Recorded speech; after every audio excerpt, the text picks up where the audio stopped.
우리가 이제 한국명의 그 시기 구분의 가장 큰 기준이 된 거는 전 시기와 명확하게 어떤 다른 그 형태가 나타나는 것을 기준으로 잡았고, 또 하나는 이제 우리나라의 독자적인 어떤 문화가 아니라 외국의 문화가 어떻게 들어왔는지, 그리고 교육의 체제가 어떻게 바뀌냐에 따라서 우리나라 한국무용이 어떻게 바뀌었는지에 대한 부분들을 이제 기준으로 나누어 봤습니다.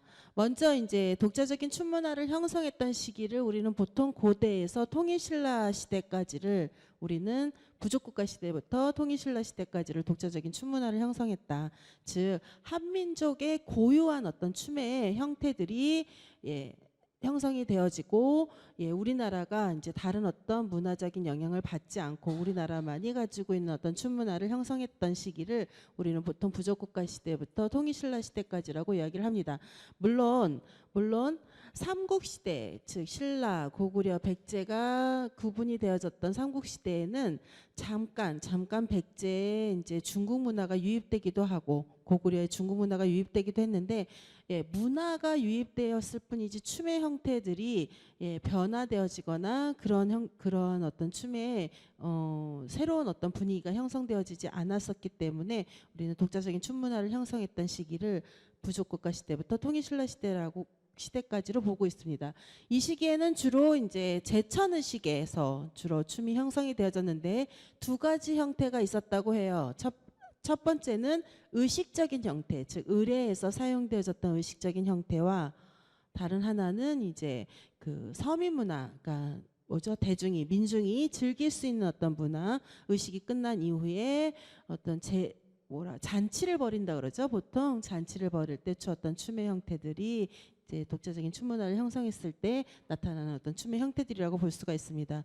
그 이후에 이제 고려 시대부터 조선 시대까지로 우리는 중국 정제가 유입이 되어지고 서민 문화가 본격적으로 마당놀이라든가 또는 이제 연등회나 팔관회와 같은 어떤 대규모의 행사에서 주로 서민들이 즐겼던 어떤 춤 문화들이 형성되어졌던 시기. 그 다음에 또 하나는 기생의 문화가 형성이 되어졌던 시기를 우리는 보통 두 번째 시기로 나누고 있습니다.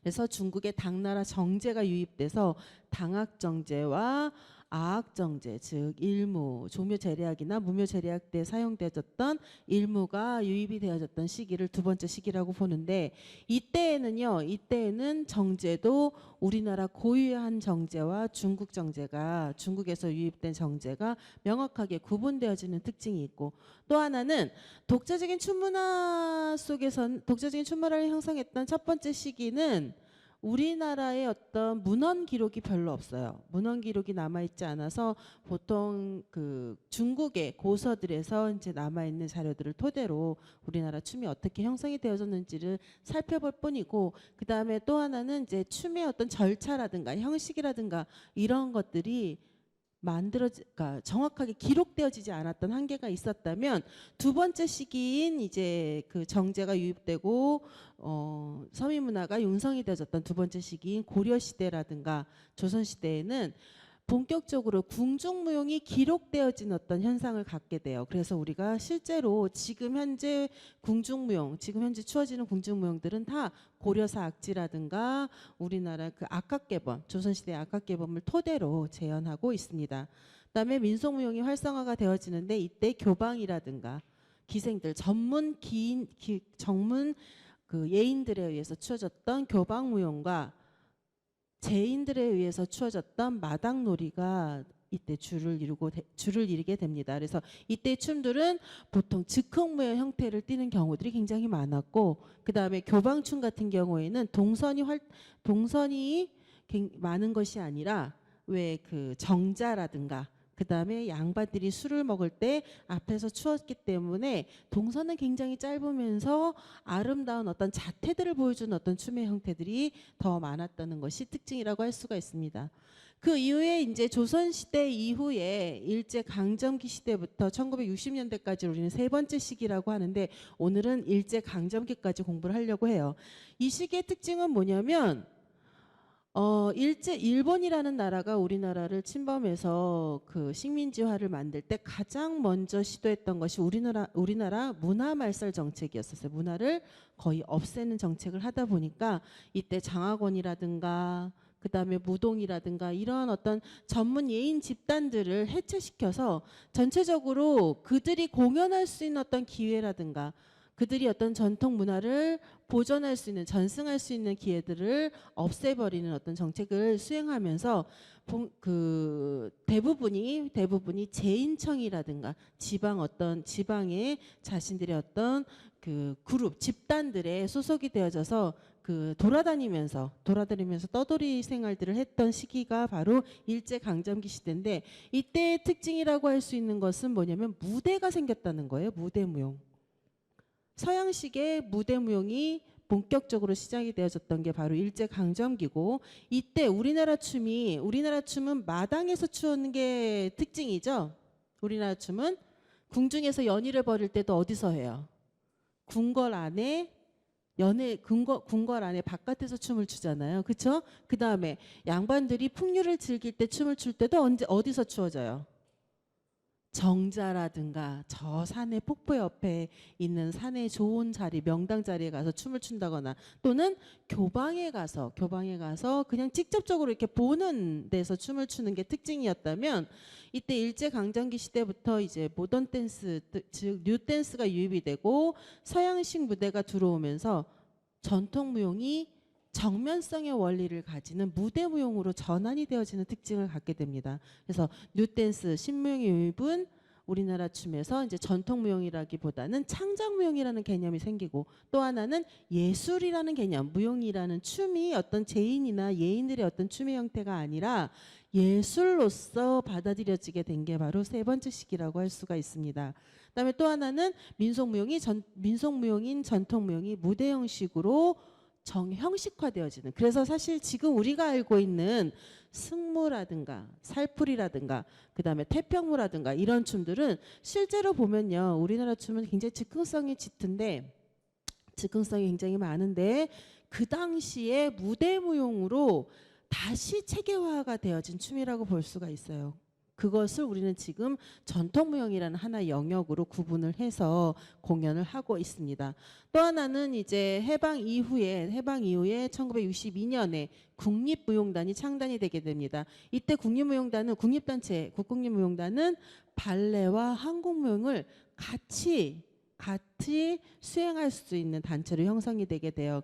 그래서 이제 그때 당시에 이제 본격적인 어떤 그 발레 작품 활동이라든가 그다음에 한국 무용극이라든가 이런 것들이 만들어지게 된 시기인데 가장 중요한 것은 창작무용과 전통무용의 무대화가 굉장히 중요한 특징이라고 할 수가 있습니다. 세 번째 시기는. 네 번째 시기는 1970년에서 80년대라고 볼 수가 있는데 이때는 대학에 무용과가 생겨서 전문 예술인 양성 교육이 이루어졌던 시기예요. 그러다 보니까 보세요. 그 이전에는 춤이 단순하게 그 어떤 제인들이나 예능인에 의해서 추어졌던 어떤 영역이었다면 이제 대학의 무용과가 생기면서 이제 전문적으로 춤 예술가라는 개념들이 등장하기 시작하는 시기가 바로 네 번째 시기고 또 하나는 우리나라의 창작무용의 활성화를 이루었던 무용제가 만들어졌던 시기가 바로 네 번째 시기예요. 1979년도에 만들어지게 되는데 이 시기에 그런 무용제가 생기면서 전문적인 어떤 예술가의 활동들이 가능해졌고 또 하나는 우리나라 창작무용이라는 어떤 개념, 우리나라의 창작무용의 어떤 새로운 스타일들을 만들어가기 시작했고 또 활성화되어졌던 어떤 특징을 가지고 있는 게 바로 네 번째 시기고요. 또 하나 특징은 무형문화제도가 생기면서 지금 아까 얘기했던 일제강점기 시대에 만들어졌던 전통무용, 무대화되어진 전통무용들이 무형문화재로 지정이 되어지는 현상을 가졌던 시기가 바로 네 번째 시기라고 할 수가 있습니다. 그래서 엄밀한 의미에서 말한다면 지금 우리가 알고 있는 무용의 현상들, 무용의 영역들, 예술무용의 어떤 영역들이 완벽하게 구분되어지고 체계화되어진 시기가 바로 네 번째 시기, 즉 1970년에서 80년까지의 시기라고 볼 수가 있습니다. 그 이후에 이제 1990년대 이후부터 지금 현재까지를 굉장히 다양한 실험적인 한국 창작춤이 생겨난 시기라고 볼 수가 있는데, 이 시기의 또 하나의 특징은 뭐냐면, 기존에 우리가 외국무용이라든가 이런 것들이 주로 미국이라든가 주로 우방국의 어떤 영향을 받아서 만들어졌던 특징이 있었다면, 이 시기에는 본격적으로 유럽 문화들이 유입이 되기 시작하고, 그 다음에 포스트 모던 댄스라는 어떤 새로운 춤의 경향성들이 들어오면서 한국 춤이 단순하게 한복을 입고 창작되어졌던 어떤 경계선, 한계에서 벗어나서 한국 춤이 지금 이 시대의 어떤 새로운 문화들을 받아들여서 새롭게 형성되어지는, 그래서 어떤 한 일면에서는 아우 저게 한국 춤이야? 아니야? 막 이런 어떤 개념들을 가졌던 시기가 바로 1990년대 이후라고 볼 수가 있고요. 실제로 본다면 컨템포러리라는 개념이 생기면서 외국 무용과 한국 춤의 어떤 접목이라든가 융합이라든가 이런 것들이 생겼던 시기가 바로 1990년대 이후라고 볼 수가 있습니다. 또 하나는 전통춤의 재창작, 전통춤의 재구성이라는 어떤 새로운 개념들이 생기면서 이제 전통춤이 원형 그대로 공연되어지는 것이 아니라 그 춤을 추는 사람이 전통춤을 재해석해서 새로운 어떤 형태로 만들어가는 그런 시기가 바로 1990년대 이후라고 할 수가 있습니다. 즉 뭐냐면, 이때의 개념은 전통춤의 단순한 전승의 차원에서 머무는 것이 아니라 좀 더 이 시대의 어떤 특징이라든가 미적 감각이라든가 어떤 문화적인 현상이라든가 이런 것들을 반영해서 보다 미래지향적으로 전통춤을 보존하고 계승하자는 어떤 개념들이 생겼던 시기가 바로 1990년대 이후라고 할 수가 있습니다. 이렇게 우리나라의 한국무용의 어떤 그 큰 틀은 이렇게 5시기로 구분이 되어질 수가 있어요. 그 중에서 오늘은 이제 독자적인 춤 문화를 형성했던 고대부터 모던 댄스가 유입되고, 그 다음에 전통 무용이 무대화되어졌던 일제 강점기까지를 보고, 다음 시간에 이제 해방 이후의 어떤 춤의 형태들을 이제 보도록 하겠습니다. 사실 우리나라가 일제 강점기 시대에 오히려 춤은요, 오히려 굉장히 많은 변화들을 갖게 돼요. 그런데 이제 해방이 되고 나서 1960년대까지만 해도 크게 일제 강점기 시대와 그렇게 크게 변화되어진 어떤 양상들을 갖지는 못합니다. 왜냐하면 그때 당시에 우리나라에 한국 전쟁도 있었고, 그 다음에 민주화 운동들도 있었기 때문에 굉장히 어려운 시기들을 거쳤던 시대였기 때문에 무용이 그렇게 어떤 새로운 스타일을 만들거나 발전할 수 있는 어떤 사회문화적인 배경이 형성되어지지 않았던 시기였기 때문에 오늘 그 다음 시간에 60년대 간단한 어떤 경향성을 보고, 그 이후에 70년대, 80년대, 90년대 지금 현재까지 어떤 춤 문화들에 대해서 공부를 하는 시간으로 갖도록 하겠습니다. 네, 그럼 먼저 이제 우리나라 독자적인 어떤 춤 문화를 형성했던 시기, 부족국가 시대부터 통일신라 시대까지의 어떤 춤의 어떤 형태들을 보도록 하겠습니다.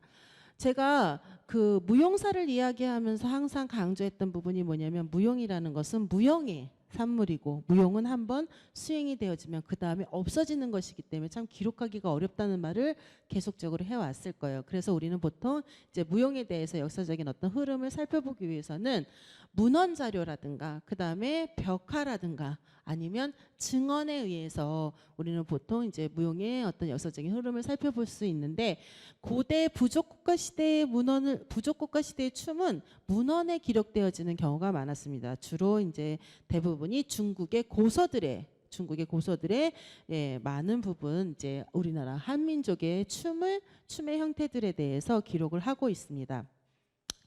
첫 번째 시기는 기원전 2333년부터 935년까지를 첫 번째 시기라고 하는데, 먼저 이제 고조선과 부여, 그 다음에 고구려에 해당되는 부족 국가에 대한 기록들을 살펴보도록 하겠습니다.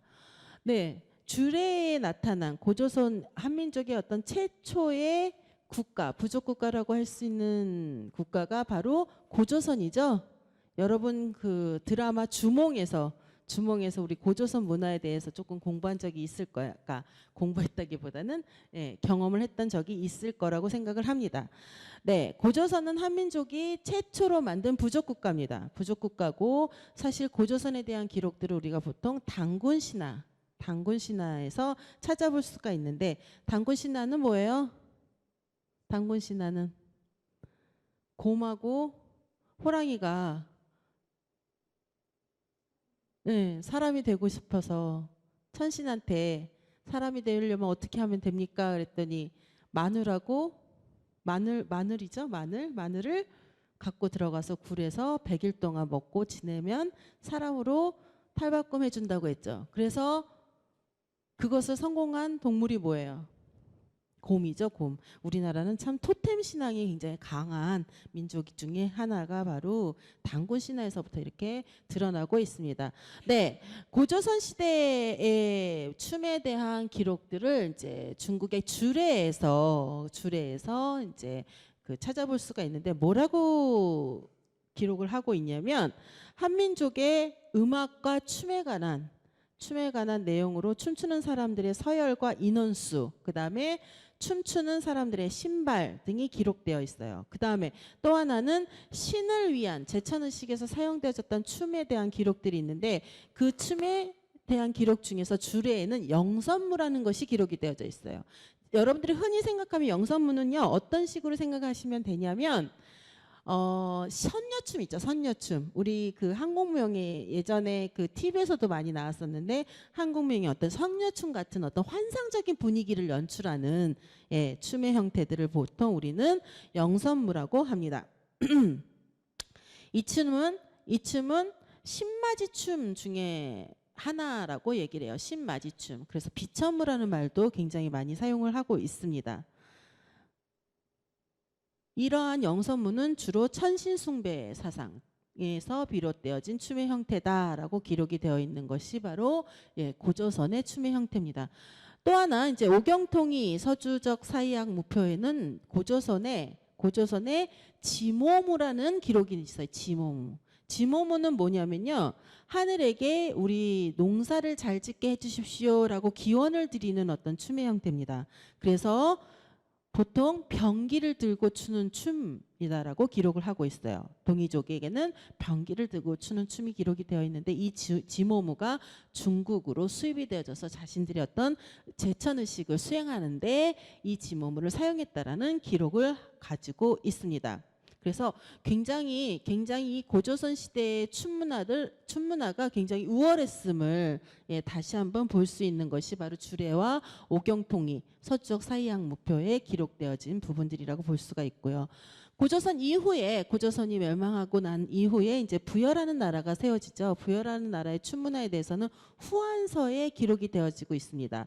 후한서에는 부여는 1월달 정월이라고 보통 합니다. 1월달에 영고라는 제천의식을 수행하는데 이 영고는 바로 오늘날 무속에서 수행하는 마지굿, 즉 영신제에 해당되는 굿이라고 기록이 되어져 있습니다. 그리고 이 영고를 수행하는 데 있어서 제천의식이 끝나고 난 이후에 모든 사람들이 모여서 온 나라가 떠들썩하게 매일 춤과 노래를 즐겼다라는 기록을 하고 있는 게 바로 후한서의 기록이라고 할 수가 있습니다.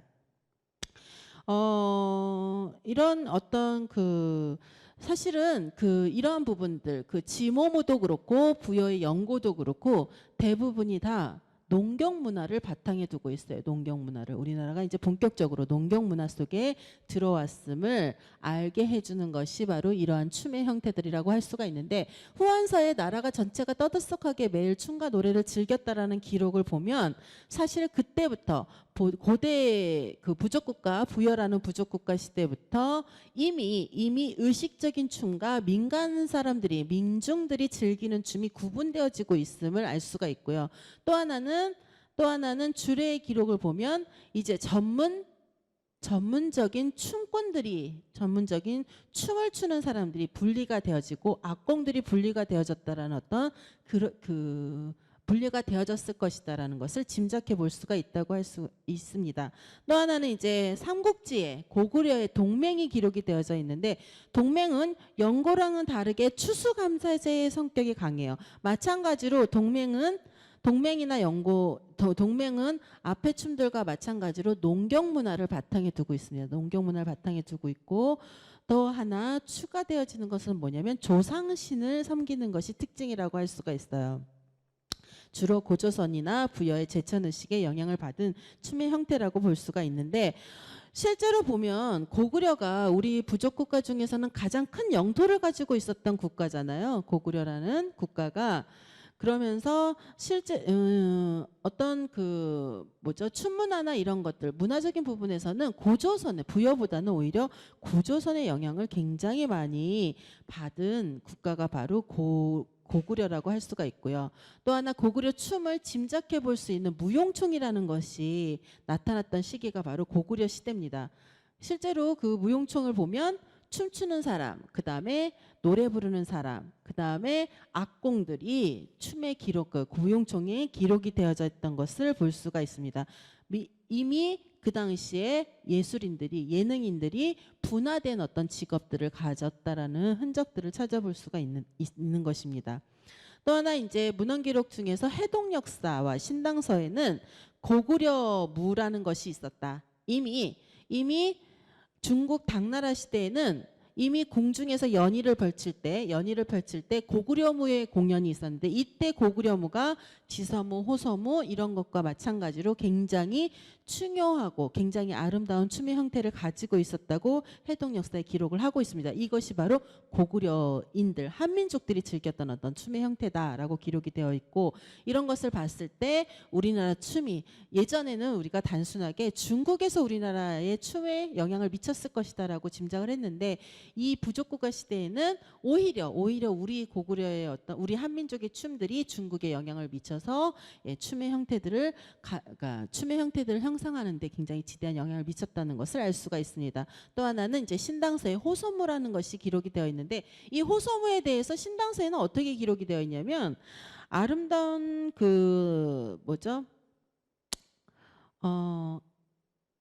춤추는 사람이 하늘 하나한 어떤 천을 입고 굉장히 아름답게 입고 나온 춤추는 사람이 공위에서 고개를 펼치듯이 춤을 춘다라고 기록이 되어 있어요. 그러니까 막 이렇게 회오리 바람이 불듯이 계속 돌면서 춤을 추는 것이 바로 호서무다라는 기록이 있는데 이거는 이제 중국 무도사를 기록한 왕극분이라는 사람에 의해서 그 관점이 변화가 되어졌는데 어떻게 변화가 되어졌냐면 공이 아니라 그 융단 있죠. 작은 융단 위에서 춤을 추는 것을 잘못 해석한 것일 것이다라고 주장을 하고 있습니다. 그래서 실제로 그림도 제시를 하고 있어요. 네, 그러면 이제 이미지로 한번 보도록 하겠습니다. 여기 보시면 지모무에 대한 이미지예요. 이게 바로 고조선 시대의 지모무인데 이 지모무는요. 당군도 추었다 그래요. 당군도 천신제를 지낼 때 이런 의상들을 입고 추었다고 하는데 여기서 저는 하나 사실은 의문이 되는 게 뭐냐면 농경 문화 속에서 그 농사를 잘 짓게 해달라고 땅에 어떤 그 기운을 받아서 추는 춤인데도 불구하고 여기 보시면 병기를 들고 있어요. 병기라고 하는 건 뭐예요? 병기. 전쟁할 때 쓰는 무기잖아요. 무기에 해당되는 건데 병기를 들고 추는 춤이다라는 기록이 있는데 이 병기가 자세히 보시면 잘 안 보이나요? 불 꺾어 한번 이미지는 잘 보여야 되는데 이렇게 꺾어져 있어요. 호미같이 꺾어져 있습니다. 그러니까 이게 사실 병기라는 의미가 그 농사 짓는 어떤 농기구를 무기로 썼던 거 아닐까라는 어떤 그런 생각들을 해볼 수 있는 기록이라고 할 수가 있는데 또 하나는 재밌는 건 뭐냐면 우리는 고조선 시대까지만 해도 제정일치 시대잖아요. 제사장이 왕이에요. 그렇죠? 왕이고 제사장이 실제로 춤을 추면서 의식을 수행했단 말이에요. 그런데 이 제사장의 복식이 우리는 보통 화려한 어떤 복식을 입었을 것이라고 추정을 하는데 그런 것이 아니라 중국의 어떤 중국의 관원의 복상을 하고 있어요. 지금 실제로 보면 우리나라의 그 조선시대라든가 고려시대의 어떤 관복에 해당되는 의상들을 입는 것처럼 보이는데 실제로 화려한 의상보다는 이렇게 평이한 어떤 관복의 이미지들을 가지고 있는 것이 특징이라고 할 수가 있습니다. 네, 또 하나는 이제 그림으로 한번 고구려 춤을 본다면 이게 이제 고구려 시대의 무용총에 그려져 있는 무용도예요. 여기 보시면 여기 이제 한 명이 이렇게 이끌어가는 것처럼 보이는데 위치가 다르죠. 위치가 다르기 때문에 즉 이 사람들은 지상에 살고 있는 사람들의 어떤 춤을 추는 사람들이고 요것은 요 위치가 다른 이 사람은 영무라고 해서 신의 영역, 즉 초현실의 어떤 세계에 있는 존재자가 추는 춤이고 요 춤을 따라서 밑에 사람이 춤을 추는데 특징은 뭐냐면 무용총에 기록된 고구려의 특징은 손이 안 보인다는 거예요. 손이 안 보이고 긴 소매천을 가지고 이 긴 소매천을 입고 소매가 긴 옷을 입고 춤을 춘다라는 것이 특징입니다. 이 긴 소매를 입고 추는 춤은 중국에도 굉장히 많아요. 중국에서는 지금 현재 수수무라고 해서 수수라는 것이 손을 이렇게 가려서 긴 천을 뻗는 어떤 의상인데 그런 어떤 춤의 형태들의 원류가 바로 고구려무에서 유래되어진 어떤 특징이라는 것을 무용총에서 이렇게 알 수가 있습니다. 또 하나는 여기에 이제 이 사람이 주인이에요. 이 사람의 어떤 생일 축하연 중에 하나일 것이다라고 지금 추정을 하고 있습니다. 이 사람을 위해서 춤추는 사람 또는 여기 앞에 여기 한 명이 잘렸는데 7명의 가수들이 노래를 부르면서 춤을 추는 어떤 형태들을 보여주고 있습니다. 네, 이게 바로 이제 신당서에 기록되어진 호서무에 대한 그림이에요. 이게 이제 도낭 막고굴의 벽화에서 본 그림인데 요것을 이제 공으로 착각을 했을 것이다라고 얘기를 합니다. 보통 이제 그 페르시아에서 온 작은 융단 위에서 춤을 춘 형태라고 합니다. 계속적으로 회전을 하는 것이 특징이에요. 이거는 이제 주로 이제 궁중 연희에서 주로 사용이 되어졌던 것이 특징인데 보시면 아까 우리 지서무 농경문화 속에서의 어떤 농경문화의 바탕을 두고 있는 지모무 같은 경우에는 의상이 관복의 의상을 입었죠. 화려한 의상보다는 오히려 평이한 의상을 입었다면 이 호서무나 지서무와 이런 것들 즉 당나라 시대 연희에서 추어졌던 춤의 의상들은 굉장히 화려한 의상들을 입었던 것이 특징이라고 할 수가 있습니다. 네, 이게 바로 이제 해와 달의 어떤 신을 그린 벽화를 보여주는데 고구려 오개분 사후무의 해와 달신의 모습입니다. 보통 이제 신이 춤을 추는 모습을 상징화했다라고 기록이 되어져 있는데 이게 바로 고조선 시대 영선무 중에 하나일 것이다라고 추정을 하고 있습니다. 네, 그 이후에 이제 고구려와 같은 삼국시대의 어떤 그 국가를 형성했던 나라가 이제 백제와 신라가 있어요. 백제는 어느 유역에 있었어요? 한강 유역에 있었던 국가고 신라는 저 밑에 있었던 국가죠. 그 경상도 지역에 있었던 국가라고 할 수가 있는데 이 국가들의 이제 기록되어진 춤의 모습들을 보면 이제 보통 백제에는 5월과 10월에 후이 이후에 연합과 같은 탕무를 추었다라는 기록이 삼국지 위지동 이전에 기록이 되어 있어요. 이 기록은 뭐냐면 이 기록은 농사를 짓는데 굉장히 중요한 시기에 춤과 음악을 통해서 어떤 기원을 드렸다라는 어떤 제사를 지렸다라는 어떤 기록이라고 볼 수가 있는데 이 탕무가 뭐냐면 연합과 탕무라는 것은 바로 지금 간단하게 상상을 해보면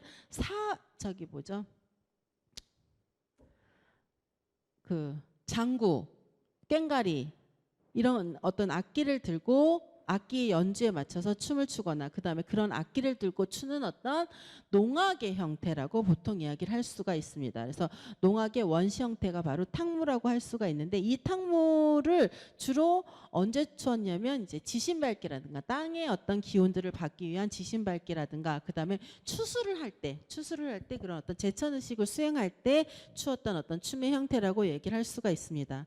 또 하나 이제 백제 문화에 대한 기록들이 굉장히 미비한데 일본 서기에 백제 춤에 대한 기록이 있어요. 백제인 미마지에 의해서 일본의 기악무가 전달이 되어졌다. 즉 악기와 음악과 춤이 전달이 되어졌는데 이때 추었던 춤들은 대부분 다 가면무가 전달이 되어졌다고 해요. 가면무. 그래서 주로 이제 한강 유역에 있었던 가면무 중에서도 송파 산대놀이가 전달이 되어졌을 것이다. 왜냐하면 일본의 사자무와 일본의 그 골론들이 수행하는 어떤 네 명의 가면을 쓰고 추는 춤하고 우리나라 송파 산대놀이의 4명이 탈을 쓰고 추는 춤이 아주 동일한 구도, 동일한 동성을 형성하고 있었다고 합니다. 그래서 이제 보통 이제 송파 산대놀이가 전승이 되어졌을 거라고 하는데 이 미마지가 일본의 연희무용, 일본의 궁중무용 형성에 굉장히 많은 영향을 미쳤고 또 하나는 궁중무용 말고도 제천의식 즉 종교적인 어떤 의식에 사용이 되어졌던 어떤 춤의 형태들이 미마지에 의해서 형성이 되어졌다라고 기록이 되어지고 있습니다. 이때 이제 횡적은 뭐예요? 옆으로 부는 필이에요. 그 다음에 공우는 뭐예요? 하프 아세요? 하프보다는 굉장히 작은 건데 가슴에 오는 어떤 악기예요. 여기서 이제 줄로 연기하는 것이 공우고 막목은 뭐예요? 지금 우리가 알고 있는 피리의 형태. 그 다음에 무는 춤입니다. 춤. 이런 춤의 형태들을 그런 어떤 악기들과 함께 연주되어지고 춤을 추는 어떤 형태들이 전달이 되어졌다라는 기록이 있고요. 일본 서기에는 뭐라고 그 신라 시대에 12지신무. 지금 우리가 알고 있는 왜 토정비결 볼 때 하는 띠 있죠, 띠. 여러분들은 무슨 띠예요? 뭐 토끼띠, 용띠 뭐 이런 띠가 있잖아요. 그런 어떤 그 12달을 상징하는 동물들의 탈을 쓰고 추는 춤이 12지신무입니다. 이 12지신무에 대한 일본 서기의 기록은 뭐냐면 이 12지신무는 장례식의 춤이었다. 왜냐하면 자기 나라의 왕이 돌아가셨을 때 신라에서 사절단이 왔는데 그때 사절단에 악기를 연주하는 사람과 춤을 추는 사람들이 왔었는데 그들이 자신들의 어떤 왕이 죽은 것을 애도하면서 그 앞에서 춤을 추었는데 그것이 바로 장례식의 춤이었다라는 기록이 있습니다. 실제로 신라에는요 왕이 죽거나 그 다음에 김유신 같은 어떤 영웅이 죽었을 때 그 묘 주변에 12지신상을 이렇게 조각을 해놓는데요. 조각을 해놓는데 보통 이제 왕이 죽었을 때는 무신의 어떤 의상을 입고 그다음에 영웅이 죽었을 때는 문신의 의상을 입고 있는 12지신상을 이렇게 조각을 해놓는 것들을 볼 수가 있습니다. 네. 또 하나 이제 조선 해화사라는 이거는 이제 고대 문헌은 아니고요. 조선 해화사라는 이능화의 책의 기록이 어떻게 되어 있냐면 우리나라의 기생 문화는 이미 신라 초기 때 조직된 원화 제도에서부터 기원을 한다. 즉 원화는 뭐예요? 화랑도 조직의 가장 그 화랑도 조직을 이렇게 뭐라 그러죠? 그 상징적인 인물이에요. 화랑도 조직을 그 운영하는 데 있어서 상징적인 인물인데 이 원화라는 어떤 제도가 이미 기생 문화를 만들었던 기녀 문화를 만들었던 그 가장 원초적인 어떤 형태의 제도라고 할 수가 있는데 이것이 바로 신라 시대에 교방춤이 존재했을 것이다라는 것을 추정해 볼 수 있다. 그래서 기녀 제도와 교방춤의 원형은 이미 신라라는 국가에서 만들어졌다라고 기록을 하고 있습니다. 또 하나 이제 동국여지 그러한 기록에 뒷받침을 해줄 수 있는 것이 바로 동국여지 승남의 기록이 되어 있는데 이때 아주 유명한 그 이야기가 있죠. 김유신이 신라 광기 청관녀를 굉장히 사랑을 했는데 그 이제 자신의 어떤 전쟁을 나가거나 자신의 어떤 임무들을 수행하기 위해서 그 청관녀를 이렇게 멀리해요. 멀리하는데 어느 날 자신이 술을 많이 먹고 말을 타고 집을 가는데 이제 술이 너무 많이 취해서 이제 말 위에서 잠이 들었는데 그 말이 청관녀를 찾아간 거예요. 그래서 그 말을 죽였다라는 어떤 이야기가 있는데 그 청관녀가 바로 관기의 어떤 하나였다. 그래서 관기제도가 이미 신라 시대에 만들어졌고, 또 하나 이제 전문 예인을 교육시키는 음성서가 신라에 이미 설치되어져서 무척이라고 하는 4개의 척이 있는데 노래 부르고 악기 연주하고 춤추고 이러한 어떤 4개의 척이 있는데, 그때 이미 무척이라는 무용수의 전문적인 무용수를 양성하는 교육제도가 완성이 되어졌다라고 기록을 하고 있습니다. 실제로 실제로 보면 이 음성서에 대한 기록들은 동국여지 승남뿐만 아니라 삼국사기에도 기록이 되어져 있어요. 근데 이 음성서에서는 주로 이제 우르게 의해서 악기도 만들고, 우르게 의해서 음악도 만들고, 그 다음에 춤을 가르쳤다라는 기록들이 남겨 있어서 이미 이제 그러니까 이미 신라 시대에 궁중무용이 형성이 되어졌을 것이다라고 추정을 합니다. 왜냐, 그런 어떤 궁중무용 중에 하나가 바로 지금 우리가 알고 있는 처형무의 형태들이라고 볼 수가 있어요. 처형무의 형태들. 그래서 궁중무학에 대한 기록들이 삼국사기에 이미 있는데, 실제로 보면 그러한 춤이 추어졌다라고만 기록이 되어져 있지, 그 춤이 어떤 절차를 가지고 어떠한 소도구를 가지고 어떤 의상을 입고 추었는지에 대한 기록은 없습니다. 또 하나 이제 황창낙무, 화랑도 교육에 이제 황창낙무라는 것을 교육시켰다라는 기록이 있어요. 네, 이 황창낙무는요, 긴 검, 작은 검, 이렇게 우리가 흔히 알고 있는 이렇게 돌아가는 칼을 들고 추는 검이 아니라 긴 장검을 들고 있는 장검춤이라고 할 수가 있습니다. 이 황창낙무가 바로 이제 화랑도들이 주로 자신들을 수련하는데 사용했던 어떤 춤의 형태라고 볼 수가 있습니다. 네, 여기 보시면 이게 바로 이제 농악대, 그 마을에서 어떤 그 농사를 짓기 위해서 절기마다 추었던 춤의 형태인 그 농악대, 탕무의 원형이라고 볼 수가 있는데, 지금 이 그림은요, 실제로 지금 그 민간에서, 지방에서, 농촌에서 수행되어지는 그림인데, 이게 이제 이것의 원형이 탕무일 것이다라고 추정을 하고 있습니다. 주로 꽹가리, 북, 장고, 사무를 들고 추는 춤들을 보통 탕무라고 할 수가 있고요.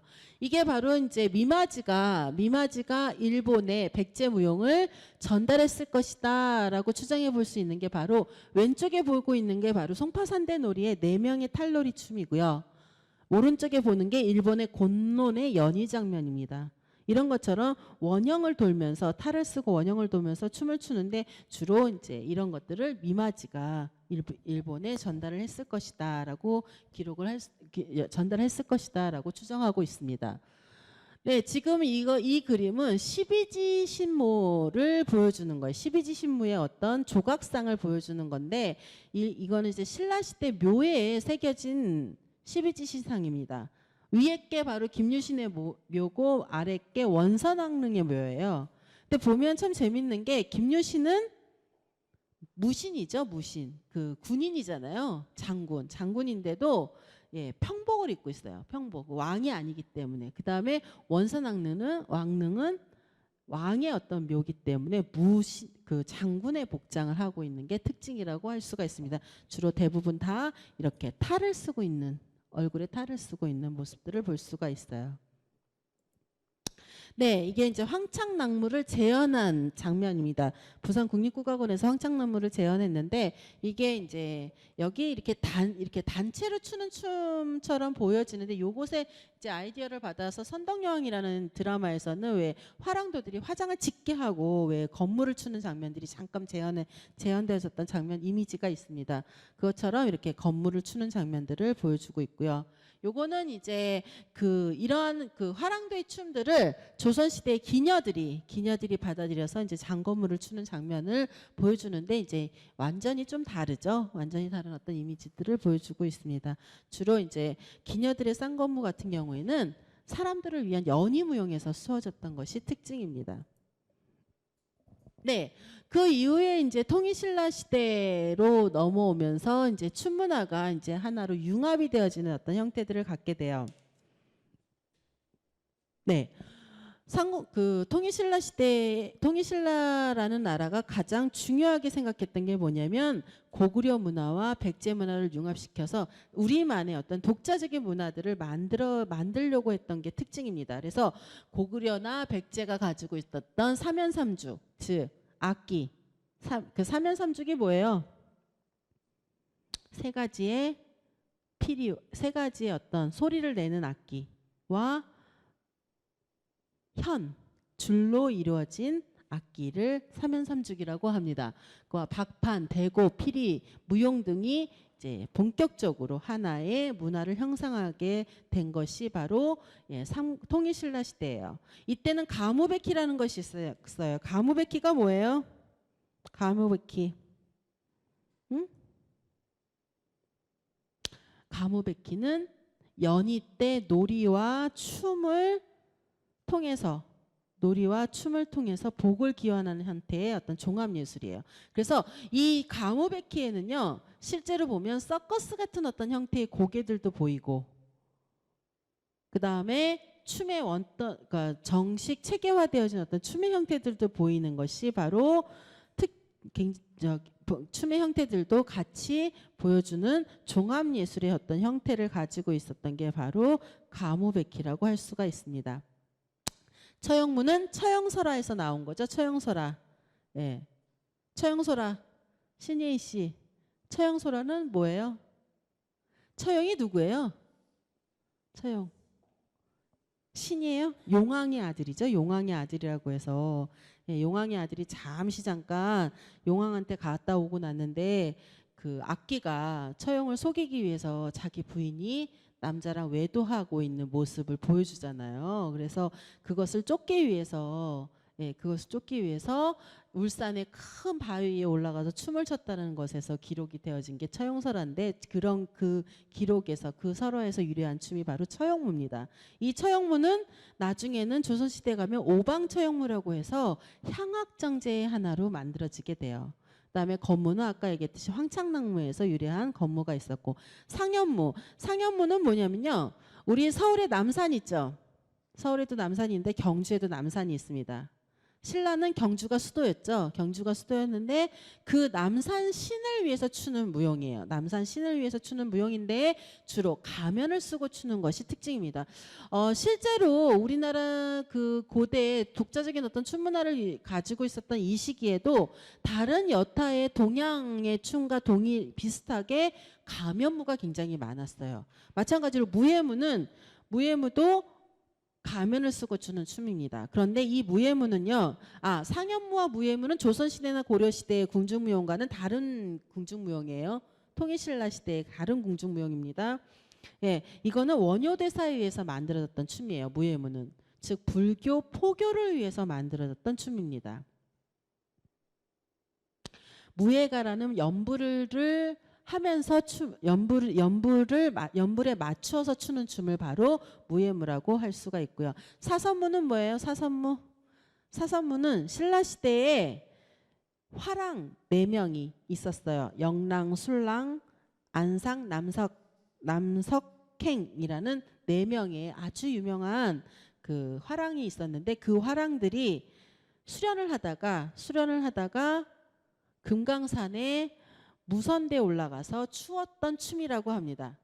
화랑도의 춤이에요. 화랑도의 춤. 보통 우리가 사인취무라고도 얘기를 해요. 왜냐하면 이제 수련을 하다가 아주 좋은 절경이 있는, 아주 좋은 풍경이 있는 곳에 심취해서 술 한잔 마시고 그 술 한잔 마신 김에 그 취한 상태에서 춘 춤이다라고 해서 사인춤에서 기원한다라고도 얘기를 합니다. 그다음에 오기는 고개, 강대들의 놀이, 그 다음에 큰 탈을 쓰고 추는 대면, 그 다음에 뭐 속독, 사례, 뭐 사자춤 같은 사례가 바로 사자춤입니다. 사자춤 같은 것들을 그 5가지로 구성이 되어진 무용이라고 할 수가 공연 예술이라고 할 수가 있습니다. 여기에 이제 사자춤과 큰 탈을 쓰고 쓰는 춤이 바로 춤의 원형들을 형성하고 있어요. 그래서 오기라든가 가무백희는요.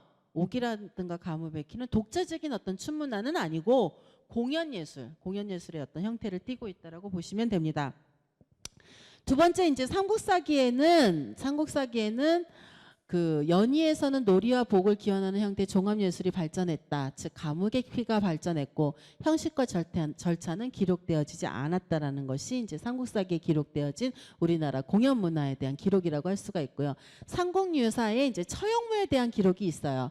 처형낭조, 즉 처형설화의 기록인데 악기를 쫓는 주술적인 성격의 춤이 바로 처형무다. 라고 기록이 되어져 있는데 이때 통일신라 삼국유사에 기록되어진 처형무는 동무예요. 혼자 추는 춤입니다. 혼자 추는 춤인데 이것이 조선시대로 가면 오방처형무라고 해서 이제 궁중무용으로 발전을 하게 돼요. 네, 그 다음에 종교적인 성격을 갖고 있는 상현무와 무예무가 있는데 주로 이제 우리나라 토속신앙, 즉 경주의 남산의 신을 위해서 의식을 쓰고 남산의 신을 위한 의식에서 탈을 쓰고 추는 춤, 그 다음에 무예무, 어느 대사가 불교 포교를 위해서 만든 탈춤 이런 것들이 있었고 화랑도 교육의 사선무, 신라오기, 자피 이런 것들을 가지고 있었다. 그런데 참 중요한 건 뭐냐면 백제와 신라에는 통일신라 시대까지 백제, 신라, 통일신라 시대까지는 이렇게 다양한 가면의 형태들, 가면을 쓰고 추는 춤의 형태들이 굉장히 많이 존재하고 있었다라고 볼 수가 있습니다. 네, 보시면 처형설화에 근거한 악기를 물리치는 춤인데요. 통일신라 시대에 추었던 1인 처형무가 바로 왼쪽에 있는 처형무입니다. 이거는 이제 울산에서 1인 처형무를 재현하는 공연의 한 장면이에요. 그 다음에 오른쪽에 있는 것이 조선시대 오방처형무라고 할 수가 있는데 이 오방처형무 우리나라 오방색이 있죠. 오방처형무라고 해서 오방색 의상을 입고 추는 춤이에요. 좀 이따 우리가 한번 영상을 보고 오방처형무를 경험하도록 하겠습니다. 네, 이게 바로 신라 오기 중에 하나입니다. 오기, 금한, 월전, 대면, 속독, 사내라는 자피라고 할 수 있는 이 오기는 이렇게 한쪽에서는 고개를 벌리고 한쪽에서는 춤을 추고 이런 형태들을 가지고 있는 것이 바로 신라 오기라고 할 수가 있는데 오기에 대한 그림을 그린 장면입니다. 네, 두 번째 시기라고 할 수 있는 이제 중국의 당나라 문화, 궁중무용이 유입이 되어지고 우리나라 서민 문화가 발전했던 고려 시대로 넘어가도록 하겠습니다. 실제로 이렇게 보면 통일신라 시대의 춤이 고려 시대에는 안 추어졌느냐? 그건 아니에요. 그건 아니고 아까 얘기했듯이 그 고려 시대의 궁중무용은 당나라 중국에서 들어온 당학정제와 우리나라 고유한 문화에서 형성된 향학정제 두 가지가 있다 그랬어요. 그렇죠? 그래서 아까 얘기했던 이제 처형문화 이런 것들은 향학정제의 어떤 한 부류로 형성이 되어지고 중국에서 들어온 춤들은 나름대로 궁중정제로 우리나라 춤으로 바뀌기 시작을 합니다. 주로 이제 고려 문종 때 궁중정제가 유입이 되게 돼요. 이 궁중정제는요. 성격상 개인의 춤이 아니에요. 우리나라 사람들이 어떤 흥에 겨워서 추는 어떤 춤의 형태가 아니기 때문에 개인의 감정을 억제하고 그 다음에 주로 왕실의 번영을 송축하는 의미에서 사용이 되어집니다. 이 왕실의 번영을 송축할 때 추어졌던 춤들은 대부분이 중국에서 들어온 당학정제예요. 그 다음에 연희 때 추어졌던 춤들이 대부분 향학정제라고 얘기를 할 수가 있습니다. 그래서 고려시대 때는 이 당학정제와 향학정제가 추어졌던 의미들, 역할들이 달랐어요. 마찬가지로 조선시대도 의미들이 달라지는데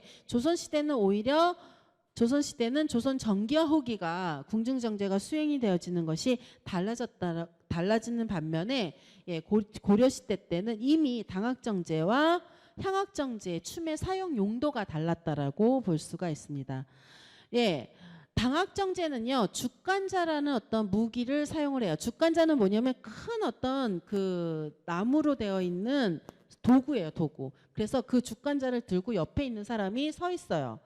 그 다음에 궁중무용은요, 궁중정제는 노래가 항상 들어가요. 창사라고 하는 노래가 들어가는데 이 노래가 당학정제는 한자어로 되어 있어요. 한자어로. 한문으로 되어 있고 향학정제는 한글로 사용이 되어져요. 한글로.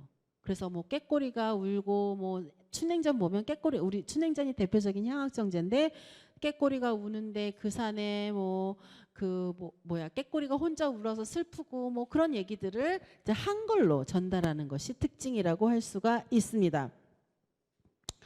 주로 고려사 악지에 주로 이런 궁중 정제에 대한 기록들이 있어요. 그래서 주로 그 고려 시대에는 당학정제와 향학정제가 사용 용도가 다르다 그랬죠. 그러다 보니까 당학정제를 수행하는 지역과 향학정제를 수행하는 지역이 달랐어요. 동쪽에서 시작하는 것은 당학정제, 서쪽에서 시작하는 것은 향학정제라고 이야기를 합니다. 그래서 그렇게 완전히 지역까지 구분해서 수행되어지는 것이 특징이라고 할 수가 있습니다. 또 하나 이제 고려시대 춤 중에서 또 하나 특징은 바로 불교 문화예요. 불교 문화. 고려는 국교가 불교였죠. 우리나라 불교가 언제 들어와요? 우리나라 불교. 우리나라의 불교가 언제 들어와요?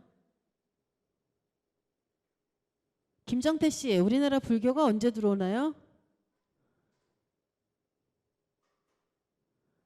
삼국시대 때 들어오잖아요. 그쵸? 맞아요? 네. 그런데 이제 하나 불교가 우리나라의 대표적인 국교가 되었던 시기가 바로 고려시대입니다. 특히나 팔관회나 연등회 같은 어떤 대규모 행사를 수행했던 고려에는 불교춤이 발전하는 계기를 갖게 돼요. 불교춤이 발전하는. 그래서 팔관회는 언제 수행되어지는 팔관회는 언제 수행되어지는 행사예요? 4월 초파일 즉 석가탄신일 날 수행되어진 행사입니다. 그래서 팔관회는 석가모니를 위한 부처님을 위한 제사의식도 수행하면서 그 제사가 끝나고 나면 연희무용도 만들어서 불교 의식춤들을 만들었던 것이 바로 팔관회고요. 연등회는 등을 다는 행사예요. 등을 다는 행사. 그래서 연등회에는 그 제사의식은 없고 연희를 위한 춤의 형태들이 많이 남겨져 있다고 합니다. 그리고 이 팔관회와 연등회 때는 의식이 끝나고 나면 항상 대중들이 즐길 수 있는 어떤 민속춤들을 추는 경향성이 있는데 이때 바로 민속춤의 어떤 기초 토대들이 만들어졌던 시대가 바로 고려 시대라고 할 수가 있습니다. 또 하나 이제 영산제 즉 죽은 사람을 천도하기 위한 불교 의식춤이 만들어졌던 시기가 바로 고려 시대예요. 그래서 불교 의식무가 발생되었는데 이 영산제 때 불교의 어떤 천도식이잖아요. 사람이 죽으면 그 사람을 다음 생에까지 잘 가도록 유도하는 어떤 제사의식인데 이 영산제 때 추어졌던 춤이 나비춤, 즉 꽃을 들고 추는 나비춤과 벚꽃춤. 벚꽃은 뭐예요? 벚꽃은 뭐예요? 북이죠, 북. 큰 북. 그 북을 치면서 추는 춤. 그 다음에 또 뭐가 있어요? 바라, 큰 심벌즈 같은 거. 우리나라 말로 하면 바라를 들고 추는 춤. 이 세 가지가 영산제 때 추어졌던 춤이라고 할 수가 있습니다. 또 하나 이렇게 불교 의식무용과 민속무용이 동시에 발달을 하게 되는데 이렇게 불교 의식무들은 지금 아까 얘기했듯이 어떤 명확한 절차와 제사를 위한 어떤 종교적인 어떤 성격이 강하다면 민속무용은 대부분이 마당놀이적인 성격이 강해요. 그래서 우리가 알고 있는 양주 별산대놀이라든가 오광대놀이라든가 그 다음에 송파산대놀이라든가 이런 어떤 탈춤이 굉장히 많은 발전을 이뤘던 시기가 바로 고려시대입니다. 네. 고려시대 춤에 대한 기록을 문헌 기록을 보면 고려사 악지편 아까도 얘기했듯이 고려사 악지편에 기록이 되어져 있는데 이때 당학정제와 향학정제에 대한 이제 춤의 종류들이 기록이 되어져 있어요. 춤의 종류들이 기록이 되어 있는데 주로 당학정제는 현선도, 왕모대모는 양쪽에 큰 원으로 추어지는 궁중무용입니다. 그 다음에 정제무도홀기라는 어떤 춤의 형태가 있고 향학정제, 무고, 동동, 무예, 처형무들이 있는데 여기서 무예무는요. 삼국시대 때는 불교 포교를 위한 춤이라 그랬죠. 불교 포교를 위한 춤인데 여기에서 무예는 불교 포교를 위한 춤이 아니라 궁중무용, 즉 연희무용으로 전환이 되어지는 성격이 강합니다. 그 다음에 또 하나는 고려사 악지편에 뭐라고 기록이 되어져 있냐면 교방 여제자들이 있었다. 그래서 주로 정제를 담당하는 전문 기녀들이 있었고 이 기녀들이 평상시 때는 귀족들을 위한 귀족들에게 어떤 그 귀족들의 연희를 담당했다면 국가의 어떤 큰 행사라든가 왕의 생일이라든가 뭐 제사라든가 이럴 때는 궁중에 들어와서 정제를 담당하는 전문 기녀들이 있었다. 이것이 조선시대로 넘어가면 관기제도 즉 교방으로 바뀌게 된 기녀 그 전문 여학으로 바뀌게 된다라고 볼 수가 있습니다. 네. 벚꽃, 바라, 나비춤, 꽃을 들고 추는 춤이 있습니다. 마찬가지로 이제 고려시대에서 조선시대로 넘어가면서 조선시대에는 불교 문화가 거의 다 없어지죠. 불교를 억압하는 정책을 피게 됩니다. 왜냐하면 불교가 고려 말에 가면은 굉장히 폐단을 일으키게 되죠. 왜 신돈이라는 사람이 나와서 막 국가적인 어떤 정책까지 흔들고 정치까지 참여를 하면서 조선시대는 유교의 근간을 두는 어떤 정제라든가 교방무용, 무속무용들이 발달하는 시기라고 볼 수가 있습니다. 그런데 중요한 것은 궁중정제는요. 궁중정제는 고려시대부터 조선시대까지 연속적으로 발전을 하게 돼요. 그래서 고려시대 때 발전한 당학정제가 조선시대까지 영향을 미쳐서 조선시대 궁중에서도 연희를 펼치는 형태를 갖게 됩니다. 또 하나 제일 중요한 건 뭐냐면 조선시대에서 여기는 지금 제가 쓰지를 않았는데 조선시대는요. 궁중무용을 정치적인 목적에 활용했다라는 것이 특징이에요. 그래서 춤과 정치가 우리나라에서 최초로 연관성을 갖기 시작한 게 바로 조선시대예요. 왜 그랬냐면 조선시대는 어떻게 출발을 해요? 궁중정제가 만들었던 시기는 언제라 그랬어요? 고려시대라 그랬죠? 네? 고려시대라 그랬잖아요. 그런데 조선시대는 고려를 멸망시키고 등장한 나라잖아요. 그쵸? 국가잖아요. 어떤 방식으로? 무력으로 고려를 멸망시키고 조선을 만들었잖아요. 태조 이성계가. 그쵸? 그렇기 때문에 자신들이 가지고 있는 정치적인 기반이 굉장히 미약했었어요. 그래서 가장 먼저 세웠던 게 뭐냐면 태조 이성계도 자신의 조상을 자신이 이미 왕이 될 만한 어떤 사람이라는 것을 드러내기 위해서 조상을 위한 제사들을 굉장히 성대하게 치렀었어요. 그때 사용했던 것이 바로 궁중정제였었어요. 일무. 그리고 또한 그런 것들을 수행하기 위해서 자신의 어떤 왕조의 번영이라든가 이런 어떤 송축이라든가 이런 것들을 위해서 수행했던 가장 큰 행사들이 바로 조선시대 초기의 정제, 궁중정제였습니다. 그래서 그것을 체계화시키고 기록하려고 굉장히 노력을 많이 했었어요. 누가? 세종대왕이. 그 세종대왕이 악학개범을 편찬하기 시작해서 완성된 거는 성종 때 완성이 되어집니다. 성종 때 완성이 되어져서 악학개범을 편찬하는데 이때 이 악학개범에는요 굉장히 정확하게 기록들이 잘 되어 있어요. 주로 의상에 대한 기록, 춤의 어떤 절차에 대한 기록, 그 다음에 음악에 대한 기록, 그 다음에 무기, 춤을 출 때 들고 추는 어떤 소도구에 대한 기록들이 굉장히 정확하게 잘 체계적으로 정리가 되어진 게 바로 조선시대 궁중무용 그 악학개범이라고 할 수가 있습니다. 그래서 우리가 주로 이제 고려사 악지와 악학개범을 통해서 우리나라 궁중무용들을 지금 재현하고 있어요. 복원하고 있습니다.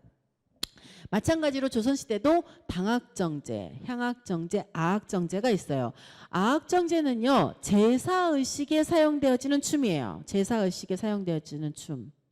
그래서 아학정제는 주로 종묘제례학이라든가 그러니까 태조 이성계 할아버지 때부터 제사를 지내는 즉 전주 이씨의 왕족의 제사를 지낼 때 사용이 되어지는 아학정제. 또 하나 이제 유교의 아주 유명한 사람들 있죠. 공자라든가 맹자라든가 이런 사람들을 위해서 제사를 지내는 문묘제례학이 있습니다.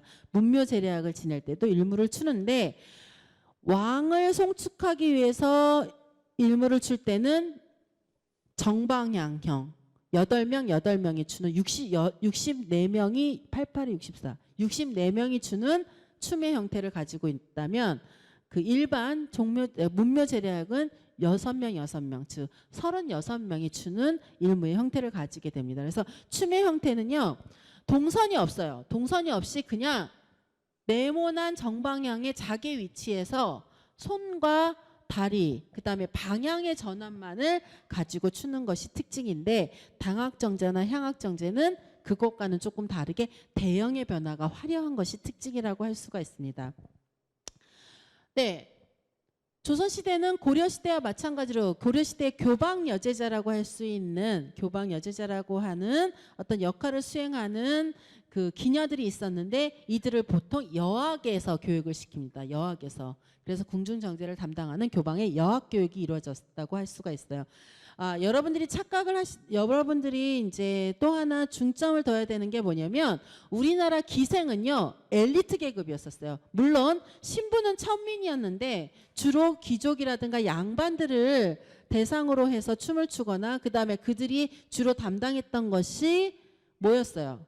궁중 행사였죠. 궁중 행사다 보니까 굉장히 그 교양 있는 어떤 여성들을 보통 우리는 그 기생이라고 할 수가 있습니다. 이때의 기생들은 단순하게 우리가 생각하는 어떤 술 먹을 때 술 따라주는 어떤 여자들이 아니라 예인의 개념이 굉장히 강한 기생들이라고 할 수가 있습니다. 그래서 교방의 여학에서 교육받는 기생들은 굉장히 자기만의 독특한 어떤 기회들을 가지고 있는 전문 예인 집단이라고 볼 수가 있습니다. 그런데 이런 궁중정제가 초기에는 조선이란 나라를 건국해서 체제를 유지하기 위해서 주로 의식적인 면이 강했죠. 의식적인 면이 강하고 굉장히 자신들의 어떤 권위들을 드러내는 어떤 정제들이 주를 이뤘다면 조선 후기로 가면서 이미 이제 사회 체제가 조선이라는 체제가 완성이 되어지기 때문에 그때 이후에는 진연의 궁중정제가 많이 사용이 되어지게 돼요. 그래서 연위적인 성격이 굉장히 강해지는 것이 특징이에요. 아까 우리 고려시대 때 뭐라 그랬어요? 당학정제는 의식적이고 향학정제는 연위적이었다라고 얘기를 했는데 실제로 당학정제조차도 연위적인 성격으로 전환이 되어진 것이 바로 조선 후기로 넘어오면서부터 가능했었다. 그래서 주로 진연 의계에 기록되어진 것을 주로 궁중무용의 원형들을 그 의계에 기록되어진 형태들을 보면서 이제 궁중무용 형태들을 볼 수가 있는데 이때 이제 주로 이제 왕비라든가 그 다음에 왕이라든가 그 다음에 세자라든가 이런 사람들을 위한 어떤 행사 때 추어졌던 정제들이 많이 발달을 하게 되는데 가장 많이 이제 궁중 행학정제들이 만들어졌던 시기가 바로 효명세자가 있었던 시기예요. 효명세자가 있었다. 그래서 이제 영정조 시대 이후에 조선 후기로 오면서 세도 정치가 있었던 순종 때라든가 이럴 때 이제 만들었던 효명세자가 만들었던 그 향학정제가 굉장히 많았다고 이야기를 합니다. 그런데 지금 실제로 이제 기록되어진 것을 보면 그렇게 모두 다가 복원되어지진 않고 있습니다. 또 하나 이제 조선시대 춤문화에 또 하나 굉장히 많은 그 영향을 미쳤던 것이 바로 우리가 미신이라고 보통 얘기를 했었는데 우리나라 토속신앙 중에 하나인 무속신앙에서 발달된 춤들입니다. 그런데 재밌는 건 뭐냐면 불교를 그렇게 탄압을 했는데도 불구하고 우리나라 무속에서 불교적인 어떤 성격들을 굉장히 많이 수용을 하게 돼요. 그래서 무속과 불교가 결합이 되어져서 만든 춤의 형태들이 많아요. 그래서 실제로 보시면 여러분 왜 고깔 쓰고 장사 믿고 추는 승무 있잖아요. 승무의 형태가 구슬하는 데도 있고 그 다음에 어떤 천도제의 어떤 형태들 있잖아요. 천도제의 형태들이 구세도 마찬가지로 존재하고 있었던 것이 특징이라고 할 수가 있습니다. 대부분이 이제 민간에서 주로 행해졌는데 사실 조선시대는 무속을 무속에 대해서 무속을 장려하지는 않았어요. 무당들이 굿을 못하게 했었어요. 그래갖고 왜 항상 왜 사극 같은 데 보면은 왕비들이 소격서를 만들어 달라, 뭐 불교 가서 뭐 절에 가서 기도를 하겠다 할 때 맨날 왕이 신하들한테 탄압을 받잖아요. 신하들에게 막 공격을 받는데 이 소격사가 굿하는 곳이거든요. 굿하는 곳인데 왜 그랬냐면 무속 신앙이 백성들을 미신에 빠져들게 만든다. 즉 유교의 어떤 근간을 두고 있는 우리나라의 충이랑 효랑 예를 근간에 두고 있는 우리나라의 어떤 틀을 무너뜨릴 수 있는 어떤 미신적인 어떤 요소들이 많기 때문에 굿을 제대로 못하게 했고, 굿을 꼭 허가를 받아서 하거나 아니면 사대문 안에서는 못하고 사대문 밖에서 굿을 하게끔 만들었던 게 바로 조선시대였는데, 그럼에도 불구하고 굉장히 꿋꿋하게 무속춤들이 발전을 하고, 그 다음에 무속춤들을 통해서 우리나라 민간춤들이 만들어졌던 것이 특징이라고 할 수가 있습니다. 그래서 민간의 굿이라든가 불교 의식의 영산제, 영혼천도제 같은 데서 수행되어졌던 춤들이 나중에는 예인이나 제인에 의해서 예능적인 어떤 춤의 형태로 발전하는 계기를 갖게 된 게 바로 조선시대라고 할 수가 있고, 또 하나는 마을의 안녕을 기원하는 대동제 또는 추수제 같은 때에 이제 주로 통일신라 시대부터 꾸준히 전승되어 온 가면무의 형태, 즉 오광대놀이라든가 산대놀이 또는 별산대놀이와 같은 어떤 가면을 쓰고 추는 마당놀이들이 추행이 되어졌던 게 특징입니다. 그래서 지금 우리가 알고 있는 무속신앙과 불교의식이 결합되어져서 만든 춤의 형태는 태평무, 승무, 살풀이들이 있어요. 태평무의 기원에 대해서, 태평무, 승무, 살풀이는 사실 누가 만들었는지, 언제부터 추어졌는지에 대한 것은 명확하지가 않습니다. 그냥 우리나라 전통적인 어떤 춤의 형태라고 기록이 되어 있는데, 태평무는 왕이나 왕비가 나라의 안녕을 위해서 추었다라고 기원서를 내는 사람들이 있는데, 실제로 보면 이 태평무 가락은 경기 도당구 국거리 가락이에요. 음악 자체가. 그렇기 때문에 태평무는 무속에서 나왔을 것이다 라고 또 생각하는 사람들도 있습니다. 그래서 기원에 대해서는 여러 가지 설들이 있어요. 승무는 뭐예요? 승무는 불교에 기이한 승려가 속세의 어떤 욕구라든가 인간이 가지고 있는 어떤 승려로서의 삶에 대한 반성 뭐 이런 것들, 인간의 어떤 욕구를 벗어나기 위해서, 해탈하기 위해서 추는 춤이 바로 승무라고 하는데, 이 승무도 아까도 얘기했듯이 무속의 어떤 춤 중에 하나예요. 춤 중에 하나의 형태가 남아 있습니다. 어떤 춤이냐면, 왜 갑자기 생각이 안 나지? 네, 무속에서도 저희 꽃갈과 장사물 입고 추는 생각이 안 나지?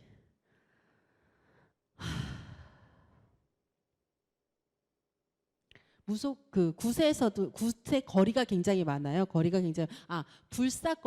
불사거리라고 해서 그게 이제 불교의 영향을 많이 받고 있는 어떤 거리 중에 하나인데, 굿거리 중에 하나인데, 그 불사거리를 수행할 때 곡갈과 장삼을 입고 춤을 춥니다. 춤을 추고 노래를 부르는데 그것과 유사한 어떤 형태들을 가지고 있어요. 그래서 승무 같은 경우도 무속에서 유래했을 것이다, 아니다 기녀의 춤일 것이다, 아니다 승려의 어떤 불교의 춤일 것이다, 이런 어떤 여러 가지 설들이 있습니다.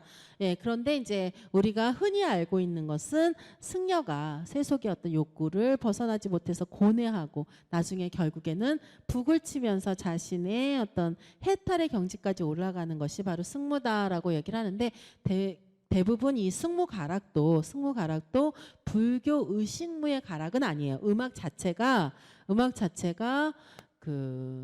우리나라 전통적인 민간 음악의 곡조를 가지고 있는 게 특징입니다. 살풀이는 두 가지 설이 있습니다. 하나는 기생에게서, 교방에서 추어졌던, 기생들이 수건을 들고 추었던 것에서 유래했다는 설 하나하고, 또 하나는 굿에서 유래했다, 즉 영혼을 천도하는 굿에서 유래했다는 이 두 가지 설이 있는데, 왜 그러냐면 살풀이를 출 때 들고 추는 게 뭐예요?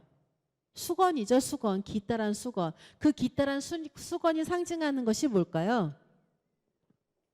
깃다란 수건이 상징하는 것이 뭐예요? 우리 여기 친구들이 다 발레죠, 전공이. 어? 잘 모르나? 발레 아니에요? 발레 아니에요? 한국무용이에요? 예, 깃털한 수건이 생겨하는 게 뭐예요? 한, 또 한인데 한 중에서도 뭐예요? 사실 한이라는 것은 어떤 개념이고 사실 이 깃털한 수건은 길을 상징해요. 길을.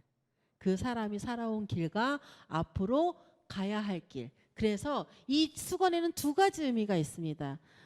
내가 다 이루지 못한, 내가 살아오면서 다 이루지 못한 어떤 한도 있지만 다른 길을 평안하게 가시옵소서 하는 기원의 목적도 있는 것이 바로 수건이에요. 그래서 이 수건에 의해서 이제 이것이 무속에 의해서 나타난 춤일 것이다. 또는 이제 진도 씻긴꽃이나 이런 것들에 의해 경기 도단꽃이나 이런 어떤 구세 형태에서 나타날 것이다. 나타난 춤의 형태다라고도 이야기를 하지만 한편으로는 기녀들도 그런 수건들을 들고 춤을 추었다라고 얘기를 합니다. 그래서 우리나라 지금 그 무형문화재로 지정되어진 춤들이 이제 뭐 한영숙류, 뭐 임해방류 이렇게 류파별 어떤 춤들의 형태가 있는데 대부분이 다 이제 그 한영숙류 같은 경우에는 경기 도단꽃의 기원을 두고 있다고 한다면 임해방류 같은 경우에는 전라도 지역, 호남 지역의 기생춤의 기원을 두고 있기 때문에 이 두 가지가 다 정설일 것이다라고 주장하시는 분들도 있고 두 가지가 다르다고 얘기하시는 분들도 있습니다. 어찌됐든 간에 그러한 춤들이 불교 신앙과 무속의 어떤 영향을 받아서 만들어졌던 민간춤의 어떤 전통춤의 어떤 형태라고 보시면 됩니다. 네, 세 번째는 이제 조선시대에는 교방춤이 활성화가 돼요. 그 이전까지만 해도 고려시대까지만 해도 사실 교방 여제자들은 주로 궁중 정제를 담당을 했다면 조선시대에 오면 독자적인 어떤 춤 문화들을 형성하게 되는데 교방에서 연희를 위한 무용들이 발달을 하게 돼요. 즉 양반을 위해서 춤을 추는 어떤 형태들인데 주로 정제에서 유래한 춤과 자신들의 어떤 독자적인 어떤 마당놀이라든가 민속춤에서 유래한 두 가지 형태들이 있습니다. 정제에서 유래한 춤은 건무의 형태가 있고 북춤의 형태가 있어요.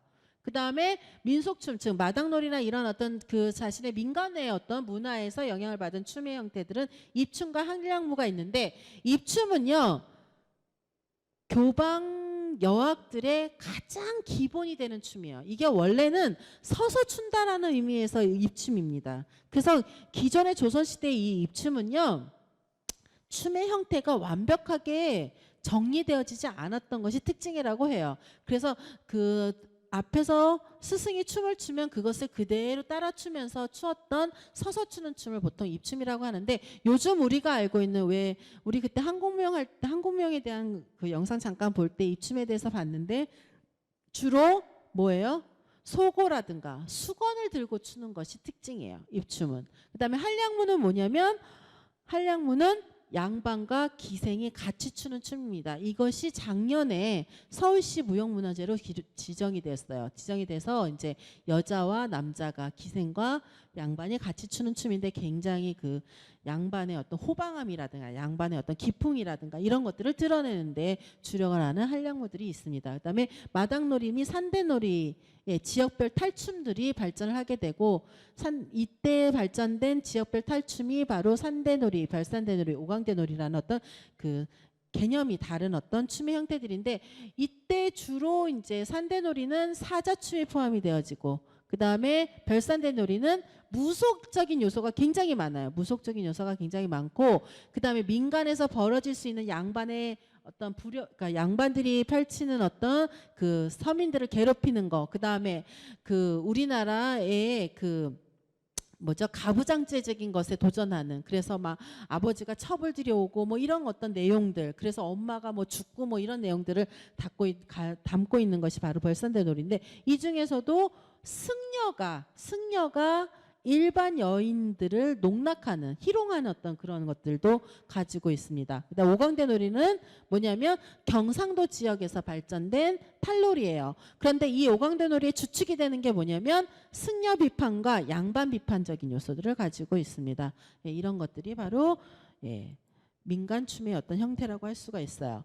여기 보시면 왼쪽이 왕모대무예요. 왕모대무. 아까 얘기했듯이 당학정제 중에 하나입니다. 당학정제 중에 하나인데 여기 보시면 여기는 지금 주간자를 들고 있는 사람이 없는데 여기 양쪽에 주간자를 들고 있는 사람이 있습니다. 그다음에 오른쪽에는 이게 바로 이제 문묘제략이나 종묘제략에 추어졌던 일무의 형태입니다. 여기 일무에는요, 여기 들고 있는 요 도구 있잖아. 이 도구가 이 사람이 무신이냐, 이 사람이 문신이냐에 따라서 도구가 달라져요. 문신인 경우에는 붓과 나무로 되어진 척 같은 걸 들고 한다면, 무신인 경우에는 그 나무 칼과 다른 어떤 도구들을 들고 추는 것이 특징이라고 합니다. 네, 여기 보시면 지금 요거는 이제 춘행전의 한 장면이에요. 춘행전의 한 장면인데, 춘행전은 이렇게 화문석 돗자리 위에서만 추는 춤입니다. 이 춘행전의 유래는 효명세자가 자신의 어머니의 환갑 때, 사실 옛날에는요, 환갑이 언제 61세잖아. 우리 나이로 하면 61세인데 환갑까지 사는 사람들이 많지 않았기 때문에 환갑잔치를 굉장히 크게 했다고 합니다. 그때 이제 효면세자가 자신의 어머니를 위해서 추었던 춤이라고 이야기를 합니다. 아주 대표적인 향악정제 중에 하나예요. 이렇게 돗자리 위에서 추는 춤인데, 그리고 춤이고, 이 위에는 이제 선율악이라고 해서 이 오른쪽에는 이제 우리나라의 전통적인 어떤 민속 문화를 바탕으로 해서 만든 춤의 형태라고 할 수가 있습니다. 네, 여기서 보시면 이제 여기 이러한 음울들이 그 궁중 정제를 수행할 때 쓰는 도구들이에요. 근데 이게 춤을 출 때 쓰는 도구도 있지만, 춤출 때 옆에 서서 무대 장치로 사용되어지는 도구들까지 다 보여주는 도구입니다. 예, 보시면 요게 이제 주간자인데, 요거는 위에만 보여지는 거고, 여기 긴 대를 연결해서 이렇게 들고 서 있는 것이 바로 주간자의 형태입니다. 부채 같은 것도 들고 있는데, 이런 것들은 다 중국의 영향을 받아서 만든 것이고요. 요거 포구문 같은 경우에는 포구락이라는 궁중정제에 사용이 되어지는, 여기 이제 구멍이 하나 있어요. 구멍이 하나 있어서 이 포구문은, 포구락이라는 궁중정제가 왜 놀이를 무용화한 궁중정제인데, 여기에 공을 던져서 통과가 되면 꽃을 받고, 여기에 여기 아주 조그마한 구멍에 공이 통과가 안 되면 이렇게 붓에 검은 칠을 해서 춤을 추는 것이 바로 포구락인데, 그 포구락 때 사용되어진 무대 장치라고 할 수가 있습니다. 이게 바로 무예무에 사용되어진 무고라고 할 수가 있고, 요 아박은 뭐예요? 우리나라 전통 정제 음악의 처음 시작과 끝을 알리는 박이에요, 박.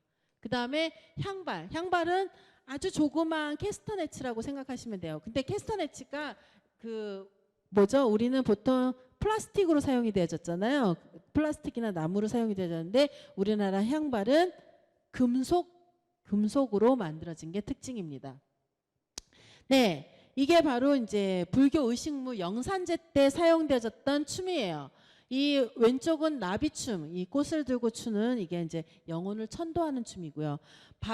오른쪽은 이거 잘못됐습니다. 바라춤이에요. 바라춤의 한 형태, 즉 이렇게 큰 심벌즈 같은 악기를 들고 추는 춤이에요.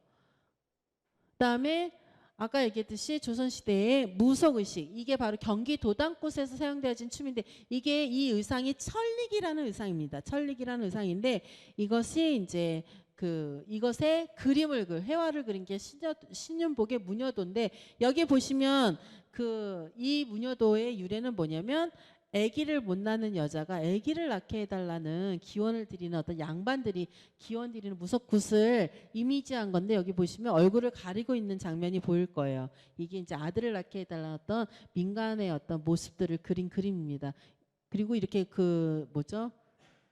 쓰개치마를 입은 것은 이제 자신의 어떤 신분을 감추기 위해서 쓰개치마를 입었다고 합니다. 이것이 바로 이제 의식무용 중에 하나예요. 네, 조선시대까지의 가장 큰 특징은 뭐라 그랬어요? 통일신라 시대까지는 문헌 기록은 있으나 춤의 어떤 절차라든가 체계화가 이루어지지 않은 반면에, 고려시대와 조선시대로 오면서 우리가 궁중 의식무용들을 기록해서 체계화시켰던 게 특징이라고 할 수가 있죠. 절차들을 정확하게 기록하고 있습니다. 또 하나는 독자적인 춘문화를 이루었던 부족국가 시대부터 통일신라 시대까지의 어떤 첫 번째 시기와는 다르게 고려 시대와 조선 시대에는 중국의 영향권 안에 있었다. 그래서 중화 문화가 굉장히 많이 뿌리 깊게 내렸던 시기가 바로 고려 시대와 조선 시대라고 할 수가 있습니다. 그 다음에 또 하나 이제 그 유교의 영향으로 인해서 이제 오방색이라든가 그다음에 그 음양오행이라든가 이런 것들이 춤에 적극적으로 활용이 되어졌던 것이 특징이에요. 그것과는 다르게 이제 우리가 근대화가 이루어지면서 대한제국 시대 이후에 이제 일제강점기 시대에는 어떤 변화가 이루어졌느냐? 예, 그 이전까지 우리나라 춘문화에 중점을 두었던 교방이 해체가 돼요. 그러면서 건번으로 대체가 되고. 교방 여학들이 궁중 정제를 수행했던 것이 없어져요.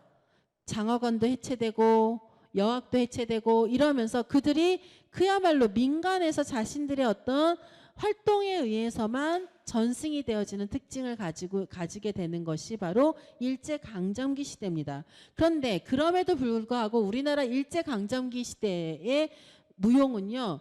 굉장히 큰 변화를 갖게 돼요. 어떤 큰 변화가 갖게 되냐면 무용이 서구화되어져요. 즉 무대무용으로 발전을 하게 돼요. 무대무용으로. 신무용도 무대무용이고 전통무용도 무대화되어지는 것이 특징입니다. 첫 번째, 일제강점기 시대에 새로운 춤문화를 형성했던 신무용, 즉 뉴댄스라는 것. 나중에는 이게 모던 댄스로 발전을 하게 됩니다. 우리 서양 무용사 배우면서 모던 댄스 누가 최초로 만들었던 춤이에요? 모던 댄스? 우리 김정태 씨, 모던 댄스 누가 최초로 20세기 무용사 하면서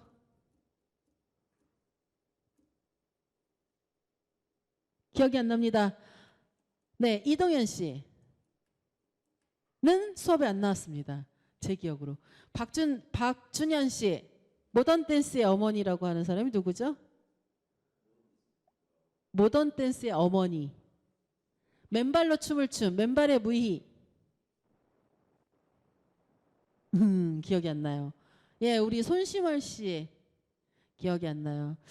전 잠깐 이렇게 항상 좌절을 합니다. 예, 어쩜 이렇게 기억들을 못할 거예요. 나중에 다 문제로 낼 거야. 이나연 씨, 예, 이사도라 덩컨. 스카프, 긴 스카프 휘날렸던 이사도라 덩컨이라고 얘기하지 않았나요? 네, 좋습니다. 예, 모던 댄스, 그 모던 댄스의 그 어떤 새로운 경향성이 우리가 처음에 모던 댄스는 모던 댄스라는 어떤 이름으로 불려진 것이 아니라 뉴 댄스라고 얘기를 했어요. 그쵸? 안티발레적인 어떤 성격이 강한 춤의 형태. 그러한 춤의 형태가 가장 중요하게, 그 춤이 가장 중요하게 생각했던 게 뭐였어요? 발레하고는 다르게 인간 개인의 감정을 존중했었어요. 그렇죠? 그래서 감성을 표현하는 창작무용으로 유입이 된 게 바로 신무용입니다. 이 신무용이 우리나라 최초로 들어온 시기는 외국인에 의해서 공연되어졌던 시기는 1926년이에요. 1926년인데 이시바쿠라는 사람에 의해서 표현주의 무용이 들어오게 됩니다. 그때 공연에서 우리나라 신무용의 아주 대가라고 할 수 있는, 지금은 이제 월북해서 우리가 한동안은 채승에 대한 이름을 이야기할 수가 없었던 시기도 있었는데, 채승이라는 사람이 이시바쿠의 문화에 들어가게 돼요. 그래서 그가 이제 그 이듬해의 이시바쿠 공연에서는 이제 조태권이라는 사람이 문화에 들어가게 됩니다. 그래서 그 두 사람이, 채승이와 조태권이라는 사람이 우리나라 한국적 신무용을 만들게 돼요. 그래서 실제로 보면 원래 신무용, 뉴댄스는 서양무용이죠. 서양무용. 그런데 이들이 우리나라 문화를 무용화하고 우리나라의 전통춤을 바탕으로 한 새로운 춤들을 만들어가면서 우리나라만이 가지고 있는 신무용이라는 하나의 장르, 한국 신무용이라는 하나의 장르를 만들게 돼요. 그런데 엄밀하게 말하면 이 신무용은 뉴댄스의 번역어예요. 번역어. 그런데 이미 우리나라는 이 신무용이 하나의 한국 무용의 장르로 정착이 되어졌습니다. 이 신무용의 가장 큰 특징은 뭐냐면 그 전까지 우리 이렇게 정착이 되어지기 전까지만 해도 창작무용이라는 개념이었어요. 창작무용. 그래서 한동안은요. 전통춤을 추는 사람은 예능인, 신무용을 하는 사람은 예술가 이렇게까지 생각하는 사람들이 있을 정도로 신무용은 창작을 중심에 둔 어떤 그 무용의 형태라고 이야기를 할 수가 있어요. 그런데 지금은 이제 이미 신무용이 들어온 지가 거의 100년 가까이 돼가고 있습니다. 그러면서 이제 지금 현재는 신무용은 한국무용으로 정형화가 되어졌습니다.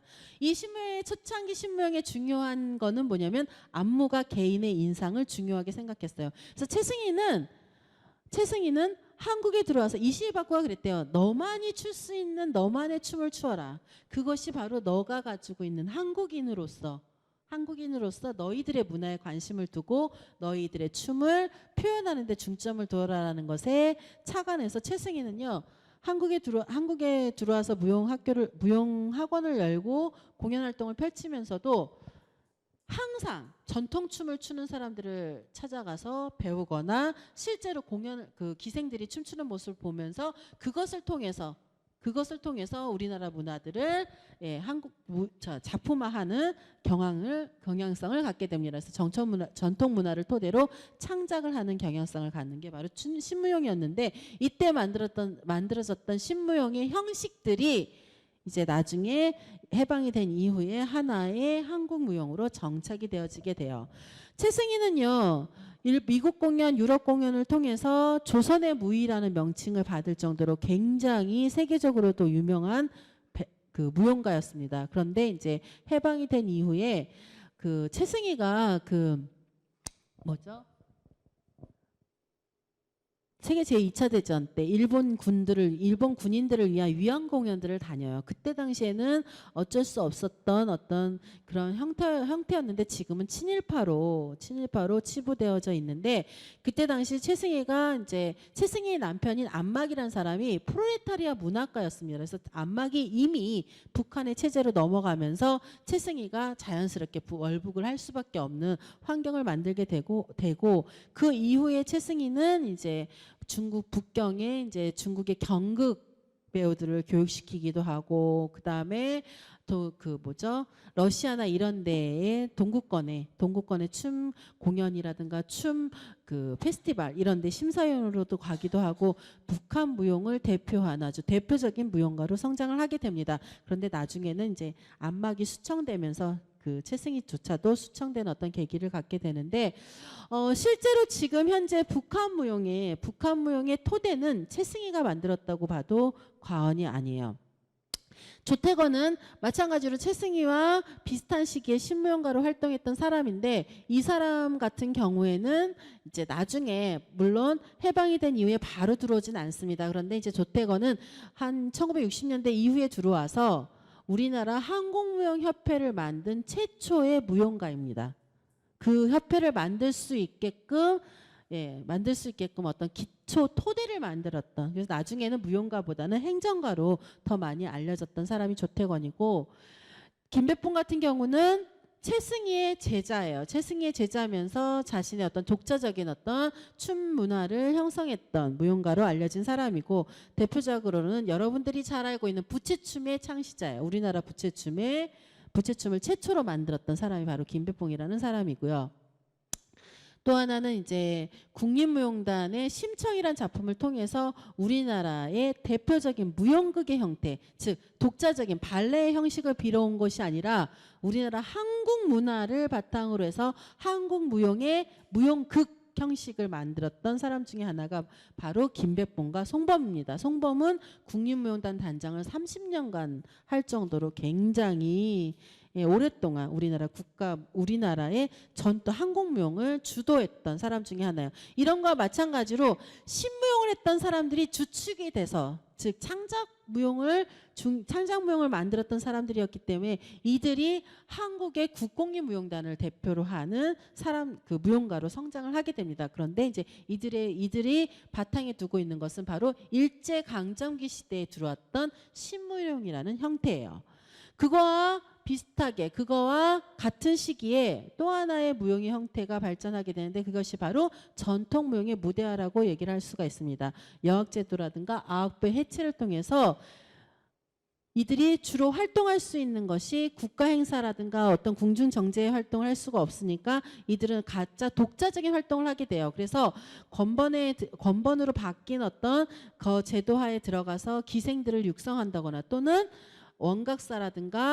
원각사라는 극장, 서양식 극장의 무대, 극장식의 무대가 등장을 하면서 정면성의 원리를 가지고 있는 전통춤의 형식을 만들게 됩니다.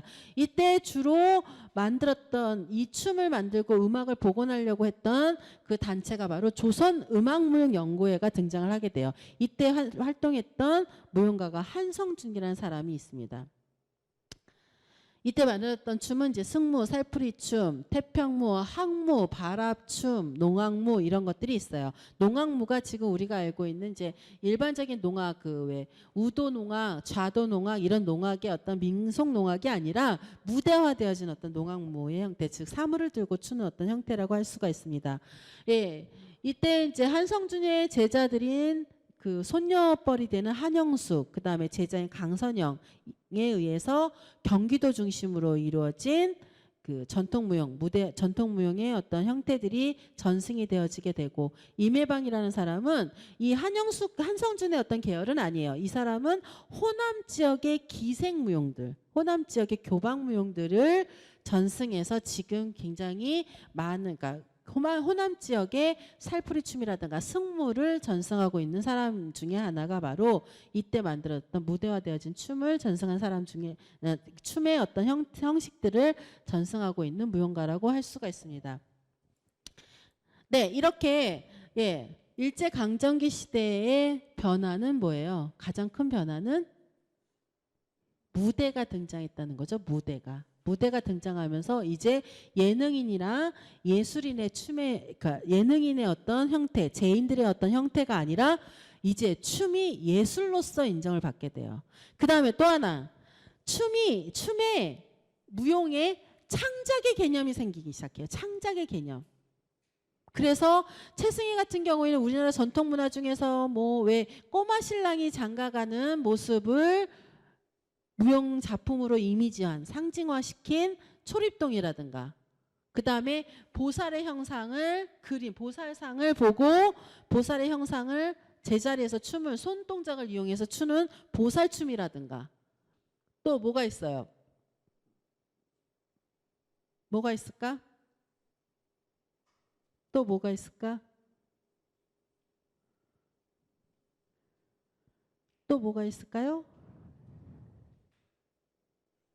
황창나무에서 착안한 건무라든가, 그러니까 우리나라 전통 문화들을 가지고 만드는 어떤 동무, 솔로춤들, 소품들을 만들었던 사람이 이제 최승희라고 한다면, 조태관은 마찬가지로 승무를 보고 가사오접이라는 것을 만들어서 자신의 어떤 승무에 대한 재해석을, 승무라는 작품에 대한 재해석을 창작하는 어떤 형태의 활동을 했고, 그 다음에 또 부여해상곡이라고 해서 백제가 건국되는 어떤 신화를 무용작품으로